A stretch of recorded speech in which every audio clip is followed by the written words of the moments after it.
Gente, bom dia, bem-vindos ao nosso Dose Diária de hoje. E hoje tem um assunto bastante complexo que eu queria tentar falar. Na verdade, é um assunto que eu já falei aqui milhares de vezes, que é sobre o que faz a gente mudar, né? Já falei isso aqui milhões de vezes, de vários jeitos e tal. E aí eu vivi uma coisa essa semana que eu acho que pode servir pra gente pensar. Porque, por que voltar esse assunto é importante pra mim? Porque basicamente 90% das mensagens que eu recebo vão por esse caminho, assim. Medo de cair no mesmo erro, medo de inaugurar um padrão que é novo e que você não sabe como lidar com ele, como lidar com a mudança, como mudar, como conseguir não repetir o mesmo problema. E o que é que faz a gente atuar no mundo de um jeito e não de outro? O que é que faz a gente existir de um jeito e não de outro? Por que fulano... E aí é muito engraçado que eu recebo as mensagens, e tem mensagens às vezes com narrativas exatamente iguais, só que com respostas diferentes das pessoas, entende? Colocados na mesma situação, uma pessoa reage de um jeito e outra pessoa do jeito oposto. Você fala, que louco, como é possível, né, que o humano, mesmo com histórias tão parecidas, com histórias tão recorrentes, assim, cada um tem uma resposta à mesma situação na vida. E isso sempre me intriga, assim, me intriga de verdade. Falo, mas por que eu reajo assim e fulano reage assado? Por que isso acontece assim? E é uma coisa que eu tenho pesquisado muito, tentado achar, e tem vários lugares de resposta para isso, né, desde a neurociência até a psicanálise. Eu tô lendo um livro agora que eu vou mostrar para vocês o livro porque, enfim, vai que alguém se interessa pelo livro. Vou mostrar que é um livro, enfim, esse livro aqui, ó.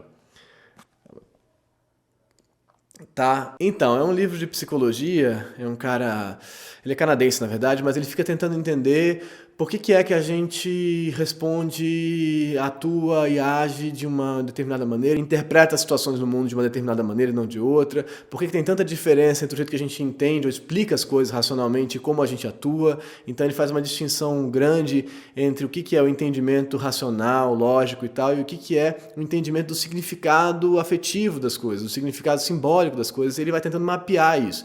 É um projeto assim bem ambicioso, porque ele quer dar conta dos afetos humanos inteiros. E tudo bem, você pode discutir milhares de coisas que tem aqui, mas é interessante, até para mim, que sou tão pautado pela psicanálise, é interessante porque é uma outra coisa, assim, ele vai por um outro caminho, mais de narrativa objetiva, assim. Ele usa a psicanálise, mas essencialmente a psicanálise do Jung, que é uma coisa que eu tenho muito pouco contato, assim, então é legal também para mim, para ler, porque é uma ideia das nossas narrativas, por que a gente atua nessas histórias, desses jeitos, assim, que a gente, então tem a ver com a autoescrita, então me interessa. Mas aí tá, beleza, dizendo tudo isso, e é domingo, então relaxa aí que esse vídeo vai ser longo, e também, tudo bem se não for domingo também, pode ver outra hora, quer que seja, mas aí aconteceu uma coisa comigo essa semana, que eu acho que voltou pra mim essa questão de por que alguém na mesma situação atua de um jeito e de outro, e como é que a gente pode, considerando isso, pensar como é que a gente talvez consiga mudar nossas maneiras de atuar no mundo, e se a gente precisa mudar de fato, e se precisa estar sempre em busca de uma melhoria, essa coisa que eu já discuti tanto aqui, de se tornar uma versão melhor de você, ou entender quem você é, aceitar coisas de você e estar mais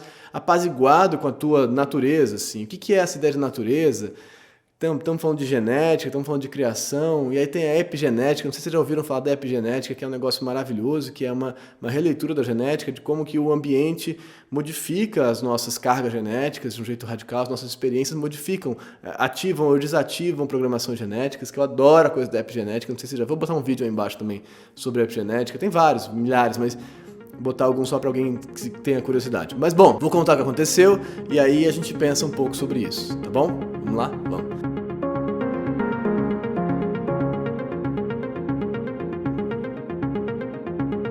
Então, essa semana eu fiquei um bom tempo com o meu filho e meu sobrinho ao mesmo tempo, né? Com eles, convivendo com eles e outras crianças. E os dois são melhores amigos, muito próximos, têm 2 anos de diferença. Um tem 5, outro tem 7, 5,5, 7,5. E eles têm uma criação muito parecida, muito próxima, num corte social muito parecido, com pais que são irmãos e tal. Realidades muito próximas, beleza. Mas eles se adoram, então eles têm similaridades de gostos, de coisas que eles gostam de fazer, de coisas que gostam de ler, ou ouvir, ou filmes e tal, beleza. Mas, em determinadas situações, eles atuam de maneiras radicalmente distintas. O Benjamin, meu sobrinho, ele sempre vai estar disponível para alguma dinâmica exterior a ele. Sempre que ele vai conhecer alguém novo, ele vai querer ir para esse jogo novo que essa pessoa está propondo. Um encontro vai levar ele para um caminho desconhecido. Ele topa. O Benjamin topa. topa a dinâmica do outro, ele topa o outro, o outro fala, vamos fazer assim, ele fala, vamos, beleza, vamos. Ele topa. De modo geral, a regra dele é topar, o que é para muita gente um problema, e eu não consigo topar, não consigo me entregar. Essa é uma narrativa. Por isso que eu estou falando das mesmas histórias que têm respostas diferentes que as pessoas me pedem vídeos sobre isso. Então, ele topa. O Martim, meu filho, não topa. Ele só topa as dinâmicas que ele mesmo propõe. É muito difícil de alguém falar, vamos brincar de tal parada, e ele fala, bora. Ele vai querer propor a brincadeira dele. E aí, não estou aqui, veja, julgando que comportamento desse é mais interessante. Não se trata disso. Aí você pode estar aí pensando, não, é melhor poder topar, ou é melhor ter segurança de dizer não. Não é essa a questão. Eu acho que essas duas situações, de topar o outro, de não topar o outro, vão gerar frustrações. E essa semana eu fiquei então com eles e com outras crianças, com um grupo de outras crianças juntos, que eles estavam conhecendo ali. E aí foi muito engraçado porque o Benjamin, meu sobrinho, topa. Ele vai, ele se entrega, e o Martim não. O Martim, muito irritado de estar tendo que se submeter, na leitura dele, me parece, à dinâmica do outro. E aí, cara, foi muito engraçado porque eles brigaram por conta disso, o Martim ficou muito doído de ter sido abandonado pelo primo, isso virou uma questão enorme e tal. Maravilha, depois a gente supera, elabora, pensa, e aí a gente pensa nisso e fala, não, mas então por que essas duas crianças têm esses padrões? E o que poderia fazer essa alteração acontecer? Porque várias vezes o Benjamin, por entrar, como tanta gente, tantos de nós, por entrar em dinâmicas que o outro propõe, se submete a relacionamentos que o machucam. Como tantos de nós. Estou falando de uma coisa de criança, mas isso continua na idade adulta, né? A gente entra em relacionamentos de pessoas que são autoritárias, que são terríveis com a gente e a gente não consegue dizer não, a gente não consegue sair. Por quê? Ao mesmo tempo, o Martim tem tanta vontade de controle, tem tanta vontade de escolher o que ele vai fazer, que seja do jeito dele, que ele se limita e deixa de viver várias experiências que ele poderia viver, como tantos de nós, que temos medo dessa espécie de desconhecido, descontrolado, o que quer que seja, e a gente não vai, a gente vai só quando a gente sabe exatamente o que é, ou quando é a gente que está construindo aquele campo de relação, né? Então ele não vai. Então, a gente estava conversando isso ontem, e contando essa história para um amigo nosso, e ele falou, mas é bom para o Martim, porque ele aprende com isso, ele aprendeu com isso, então, com essa frustração. E eu falei, não, ele não aprende assim, não é assim que aprende. E aí essa questão que me volta sempre, caramba, por que não aprende assim? Por que não aprende assim? Porque não é essa frustração que aconteceu com ele lá que gerou o aprendizado, que modificou a vida dele. Não é assim, a gente não aprende assim. Não é qualquer desvio na norma ou na nossa narrativa, no que a gente estava pensando que ia acontecer, no nosso plano de acontecimento, não é qualquer desvio nesse plano, qualquer frustração que faça a gente rever a nossa cadeia de valores. E esse cara está nesse livro aqui que eu falei, falando exatamente disso. De vários cenários possíveis nos quais a gente simplesmente se recusa a perceber os valores que não estão dentro do nosso previsto. A gente não quer olhar para eles porque a gente quer que a vida seja do jeito que a gente conhece, do jeito que a gente espera. Então a gente não quer olhar para aquilo. Mas tem alguns momentos que o corte naquela lógica é tão radical que aí sim você é obrigado a rever suas cadeias de valores. Como no caso do Martim, se fosse uma frustração muito, muito, muito grande, ele seria obrigado a repensar o que ele acha que é bom, o que ele acha que é ruim. E talvez pensar que é melhor sim estar com o outro. Mas isso não é simples assim, a gente estaria falando de um trauma. Então, por que eu estou dizendo tudo isso?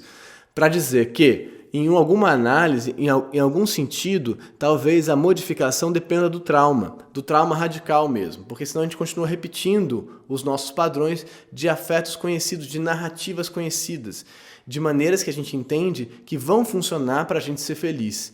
E aí você fala, caraca, é lógico, né? Porque cada uma dessas crianças, dessas duas crianças nesse caso, construiu uma cadeia de produção de afetos. Eles funcionam em determinado sentido, eles funcionam assim ou assado. A maneira que eles construíram a subjetivação deles no mundo, essa sequência de experiências que eles viveram, foi gerando um entendimento de que o prazer vinha daqui, a felicidade vinha daqui ou de lá. Então, um entende que é melhor para ele, dá mais prazer para ele, é mais seguro e por isso mais prazeroso.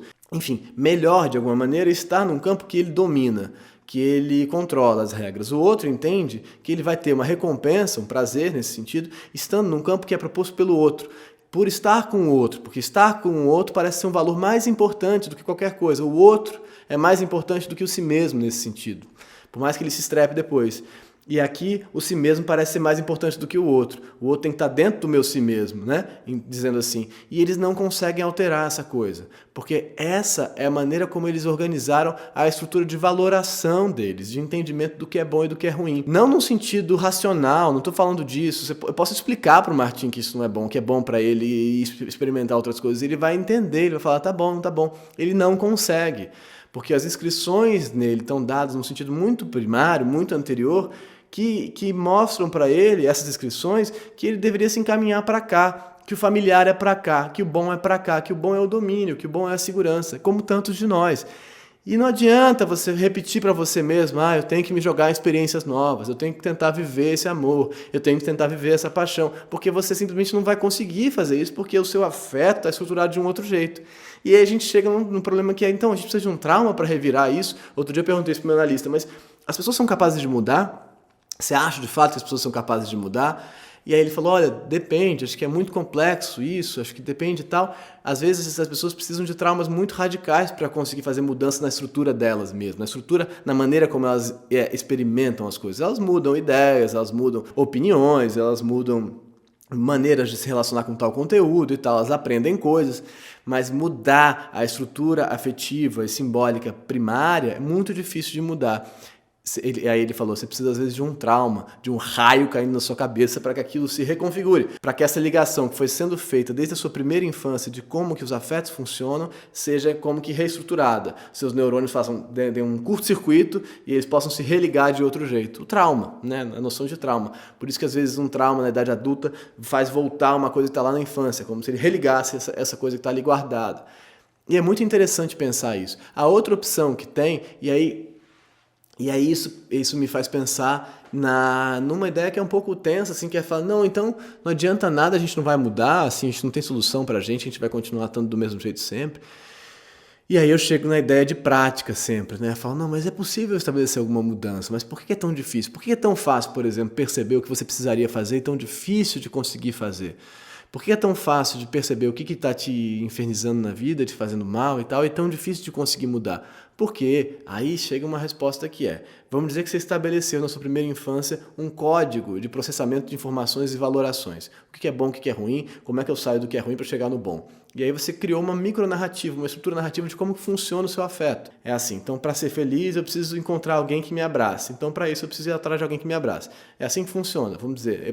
Então para ser feliz eu preciso chorar para minha mãe aparecer e poder mamar. Então assim que funciona. Então você vai estabelecendo cadeias. E aí você vai construindo em cima dessas cadeias. Essa é a primeira cadeia que você estabelece. Você vai construindo em cima dela uma repetição desse mesmo padrão. E aí a partir daí, agora com 37 anos que eu tenho, querer mudar esse padrão que está estabelecido desde lá de 1 ano de idade, 1 ano e meio de idade, sei lá quanto tempo de idade, e que foi se repetindo em camadas e camadas, e camadas e camadas, de uma espécie de edifício, que não necessariamente é linear assim, né? Mas de um edifício no sentido de um grande bloco de inscrições de experiência, tantas e tantas experiências que eu já vivi e que formaram esse corpo afetivo que eu sou, essa pessoa que eu sou, a maneira que eu experimento as coisas, de repente falar, entendi que eu preciso ser diferente e vou mudar porque eu entendi, não acontece. Não acontece porque esse entendimento, essa percepção, é só mais um evento nessa grande cadeia de eventos que é a sua vida. Sua vida é uma cadeia enorme de eventos e inscrições, de experiências. Então, um pensamento de mudança é só mais uma inscrição. Ele não é capaz de mudar toda essa cadeia, toda essa grande maçaroca, esse bichão enorme que é você, de inscrições guardadas no seu corpo, no seu afeto, na sua memória, no seu inconsciente, o que quer que seja, dessas maneiras aqui, dessas valorações que esse cara está tratando nesse livro, que são os entendimentos de o que gera o que pra gente, o que gera prazer, o que gera tristeza, o que gera desapontamento, o que gera encontro com a felicidade ou não. Não é assim, não é o entendimento que faz essa grande rede simbólica repetida exaustivamente ao longo dos anos, como o Martim repete a dele, como o Benjamin repete a dele, não é o entendimento só que faz essa mudança. E aí o que eu estou achando agora, não só eu, mas o que me parece para pensar é que, e aí eu vou querer continuar esse assunto pelos próximos dias, queria saber o que vocês acham, mas que você precisa ou de um grande trauma, de uma grande quebra na sua cadeia de significados normal, uma grande frustração, um grande abandono, uma grande quebra de tudo que parecia certo, Você achava que a vida era assim, ela funcionava assado, estava tudo normal, funcionando, de repente você tem uma quebra, um caos. O caos, a ordem se desfez. Puf! E aí talvez nesse caos, talvez, não sempre, você seja obrigado a reorganizar suas narrativas de valor, as suas narrativas de entendimento do seu afeto. E nesse sentido você reorganiza em si o seu afeto. Talvez que esse grande trauma faça isso. Se não, a outra opção que a gente parece ter é uma prática continuada de revisões dessa sua maneira de estar no mundo. Uma prática continuada de novas maneiras de estar, de uma nova maneira de estar no mundo. De uma maneira talvez menos perversa com você mesmo. De uma maneira que te obriga a ter um pouco mais de coragem ou um pouco menos de entrega. Talvez, não sei. Depende, acho que vai depender. Depende de quem você é. Mas depende de como você atua, do que te faz sofrer. Mas é uma prática continuada, porque... Por que vai precisar de tempo? Porque você vai precisar de aí 10 anos, sei lá, de continuidade dessa prática, para que essa quantidade de experiências numa nova frequência, numa nova linha de experimentações, seja suficiente para fazer uma relativização de todas aquelas experiências que vieram antes. Entende o que eu quero dizer? Se você considera o seu corpo, a sua psique, a sua subjetividade como uma quantidade de inscrições, você precisa de muitas inscrições novas num outro registro para talvez alterar essas inscrições que vieram antes. Por isso que é tão difícil mudar, por isso que não há sentido nenhum, não faz sentido nenhum dizer que, bom, se eu entendi, eu estou mais perto da mudança.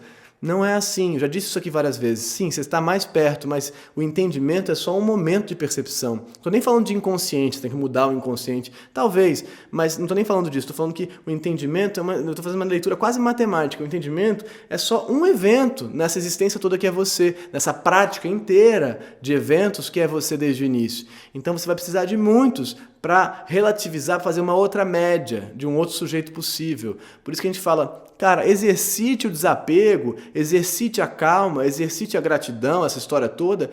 Faz algum sentido, porque exercitando isso, exercitando como uma prática, talvez você consiga chegar a um lugar de mais familiaridade e de mais naturalidade com aquele sentimento, com aquela experiência narrativa de estar no ponto A e ir para o ponto B de uma maneira diferente do que aquela que você estava acostumado tanto a fazer. É a reclamar, a reagir. Ou o caso do Martin de dizer não, ou o caso do Benjamin de dizer sim. No caso do Benjamin seria como é que eu aprendo a dizer não. No caso do Martin seria como é que eu aprendo a talvez poder participar do jogo do outro. Mas isso talvez a gente precise de um processo mais longo de reentendimento da gente mesmo e de exercício de si.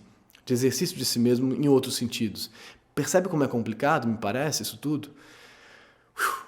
Juntei muita coisa nesse vídeo, muita coisa eu acho, mas é porque eu queria começar a falar disso, de como que a gente pode pensar maneiras de reestruturar a nossa existência quando parece ser necessário, quando a gente está exausto de cair no mesmo problema tantas vezes. Como é que a gente pode pensar isso? E aí eu queria ouvir de vocês aí o que vocês acham sobre essas questões e vou tentar nos próximos dias lidar um pouco com esse livro aqui, que traz maneiras para a gente pensar interessantes, assim, maneiras de elaborar essa questão de como que a gente organiza as nossas narrativas, assim, que eu acho que é importante pensar, que é o que a gente pode fazer, né? Sim, até certo ponto. Tentar organizar nossas narrativas. Enfim, era isso. Gente, muito obrigado, se inscreve no canal, curte esse vídeo, porque para o YouTube entender que ele é legal. Comenta aí embaixo, comenta mesmo, fala o que você achou, leia os comentários abrem realmente outros campos, então eu sempre insisto nessa parada que é leia os comentários, não discute só. E se você quiser me escrever, manda por aqui uma pergunta ou lá pelo Instagram, pelo direct, que aí só eu leio, tá bom? Muito obrigado, bom domingo para vocês ou bom qualquer dia que seja hoje, tá bom? Tchau, gente, até amanhã a gente continua.